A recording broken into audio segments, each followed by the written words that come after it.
আল্লাহর রহমতে কিছুটা মান সম্মান বেঁচে গেল বাংলাদেশের। বাংলাদেশ পাকিস্তানের ম্যাচ আম্পায়াররা যখন পরিত্যক্ত ঘোষণা করলো, তখন ধারাভাষ্য কক্ষ থেকে পয়েন্টের কথা বলছিলেন ধারাভাষ্যকররা। আর তখনই বাংলাদেশ ড্রেসিং রুমে একই কাণ্ড করলেন শান্ত, যা দেখে অবাক সবাই। বিস্তারিত জানুন পুরো ভিডিওতে।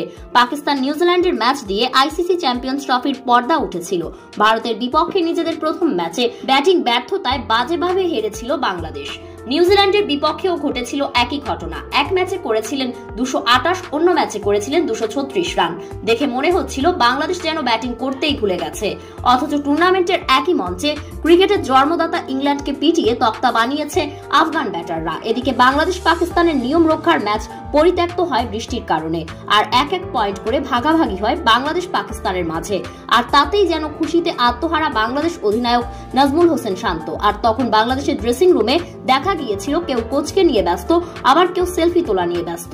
তখন শান্তর হাসি মুখ দেখে বোঝা যাচ্ছিল তারাও কতটুকু খুশি হয়েছিল।